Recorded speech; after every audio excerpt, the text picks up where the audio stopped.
Kentucky Congressman James Comer, the chairman of the House Committee of Oversight and Accountability. A pleasure to have you in today, Congressman Comer. Thank you for joining me on Newsline. Thanks for having me. A lot happening when it comes to weaponization. The House Republicans, and you had that push yesterday to vote to hold Attorney General Merrick Garland in contempt of Congress. You know, he has not given over the audio tapes on her. There is also concern about this White House Colangelo move, that he was number 3 there. Now Bragg is also going to come in front of Congress.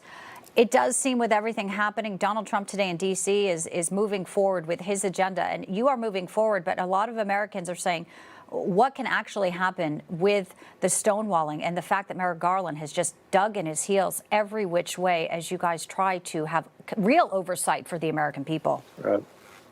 Well, I think the American people have seen over the past year and a half the obstruction that the Merrick Garland Department of Justice has performed almost on a daily basis throughout the entire Biden influence peddling investigation. American people have seen what we've produced.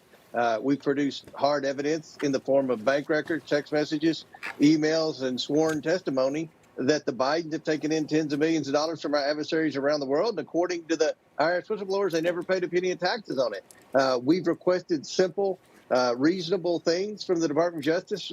Examples would include the President Biden's pseudonym emails where he was communicating secretly with the shady associates that were in on the scam with the Bidens when they were shaking people down, and he refused to turn it over. Now with the Hur report, and the reason the Hur report is important to the House Oversight Committee is we believe that there could potentially be some emails and some classified documents that were in the possession of Joe Biden at the same time Hunter was living in his house that were sent to some of these adversaries around the world that were secretly wiring the Bidens millions of dollars.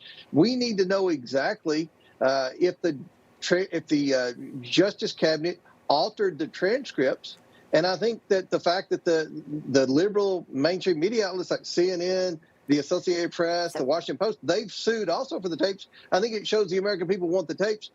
We subpoenaed Merrick Garland, a lawful subpoena. He refused it. He defied our subpoena. We held him in contempt yesterday, even though the media said we didn't have the votes. There's no privilege available under the law, the way they want to claim privilege. You mentioned Hunter in these emails. I mean, now we know through the gun trial that the evidence that was on the laptop, it's real. Hunter Biden found guilty on those gun charges, but upcoming is the tax case. Maybe they'll make a plea. We don't know, Congressman Comer, but it goes to all levels of how the DOJ is operating, because it does seep down to special counsels, as you just alluded to and pointed out. I just want to play a little bit of what David Weiss said after getting this guilty conviction. A conviction originally he didn't even want to go for, as we know. He wanted that plea deal, but instead, here's what he had to face.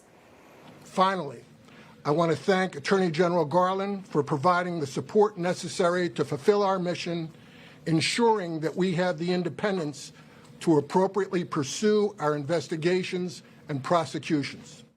I think from where you sit in the halls of Congress, you would say the mission is quite different there for these special prosecutors and this Attorney General.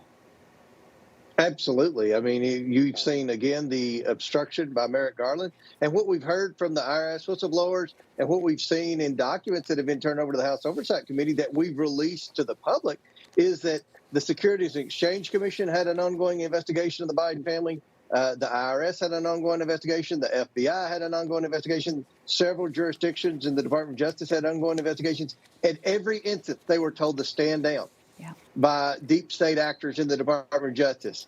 And what we want to do is hold people accountable. And if you look, a week before we held him in contempt of Congress, we also sent criminal referrals to Merrick Garland for Hunter Biden committing perjury to the House Oversight Committee, as well as Jim Biden, the president's brother, committing perjury. So what's significant about these criminal referrals is the statute of limitations is 5 years. So if Merrick Garland refuses to act on these criminal referrals, then the next attorney general can. And I think that should be an issue in the presidential election. If the American people want a Department of Justice that they can trust, if they want intelligence agencies that they can trust, then they need to elect someone that's going to go in and clean house and put in honest, transparent, respectable people to fill those positions.